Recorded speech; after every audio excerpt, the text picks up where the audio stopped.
Hello बच्चों, let's see this question. This question says a track consists of two circular parts A, B, C and C, D of equal radius 100 meter joined smoothly as shown in figure.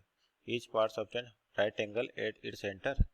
A cycle weighing 100 kg together with the rider travels at constant speed of 80 km per hour on the track. Find the normal force between the road and the cycle just before and just after the cycle crosses point C. तो आपको इस C point पे बताना है कि just before cross करे और just after normal force बतानी है ग्राउंड इस वाले पे कितना फोर्स लगा रहा है। तो यहाँ पर की कॉन्सेप्ट की बात करें आपका तो बेसिकली है क्या है आपके पास 2D मोशन और कह सकते हैं मोशन अलोंग कर्व पाथ। तो की कॉन्सेप्ट होगा basically motion along curved path या कह सकते हैं 2D मोशन। तो जब कर्व पाथ के अलोंग होता है आपके पास तो एक सेंट्रीपिटल फोर्स है, उसकी वजह से आपका हमेशा ही कर्वीलिनियर मोशन या सर्कुलर मोशन पॉसिबल हो सकता है। तो यहाँ पर डिफरेंट कैटेगरी में डिफरेंट फोर्स क्या करते हैं, वो फोर्स प्रोवाइड करते हैं सेंट्रीपिटल ताकि सर्कुलर मोशन हो जाए।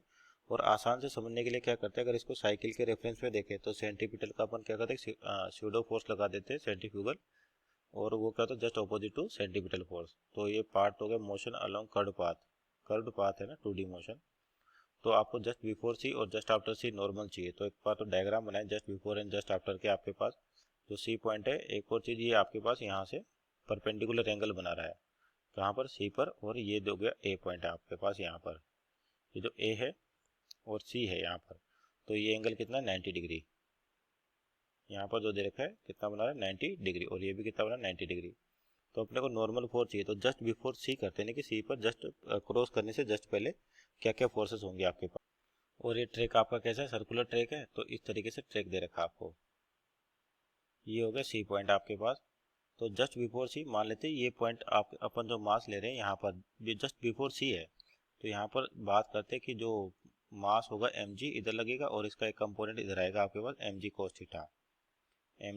cos theta. अब जस्ट बिफोर सी की बात करें कि स्लाइड नहीं करा तो जो आपका सेंट्रीफ्यूगल फोर्स है वो लगेगा बाहर की ओर mv²/r, और नॉर्मल लगेगा वो आपका ऐसे लगेगा।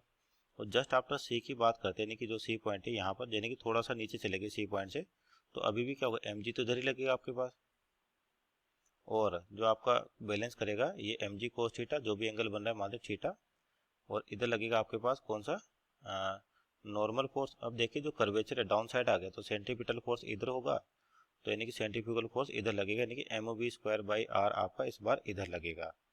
तो इसका थीटा तो इधर भी कंपोनेंट क्या आ जाएगा mg cos थीटा।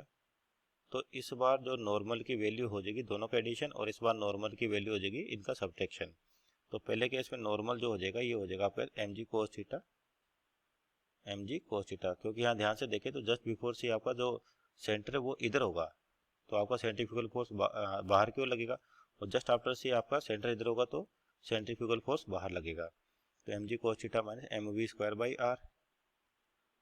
और यहाँ देखिए आपको v की वैल्यू दे रखी है 18 किलोमीटर पर आवर। तो जो v है वो कितना देखा 18 किलोमीटर पर आवर। अगर इसको SI सिस्टम में चेंज करें तो मीटर पर सेकंड में, तो ये जगह 18 इंटू 5/18 से मल्टीप्लाई करें तो ये हो गया 5 मीटर पर सेकंड।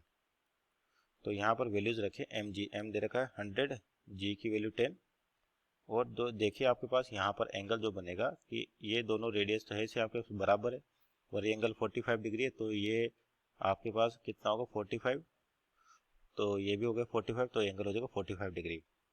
क्योंकि आपके पास ये क्या है बराबर है तो टोटल 90, तो इसका बराबर हिस्सों में डिवाइड करा तो 45 यानी कि थीटा की value almost equal to 45 degree होगी just before C and just after C.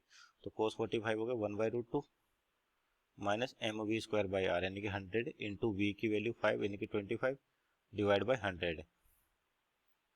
तो आपके पास यहाँ से जो नॉर्मल फोर्स आ गया ये हो जाएगा 1000 डिवाइड बाई √2 माइनस 25 न्यूटन। तो ये वैल्यू हो जाएगी आपके पास लगभग √2 होता है आपके पास 1.4, तो डिवाइड करें तो ये होगा 707 माइनस 25, तो यानी कि लगभग 683 newton. So this our first answer. Normal just before C कितना आ रहा है आपके पास 683 न्यूटन। और जस्ट आफ्टर सी देखें तो आपके पास जो नॉर्मल की वैल्यू है वो क्या होगा mg cos theta plus mv²/r, mg cos theta plus mv²/r। तो यहाँ पर भी वैल्यू रखे 100 into 10 into 1/√2 plus mv² bye means 100 into 25 divide by 100, तो यानी कि इस बार हो जाएगा 707 प्लस 25। तो ये हो जाएगा आपका नॉर्मल जस्ट आफ्टर सी कितना आ जाएगा 707, तो इसको ऐड करें अपन तो 2 और 3 और 7, तो 732 न्यूटन आपके पास just after C. So this our just after C and this our just before C. Hope you understood well. Best of luck.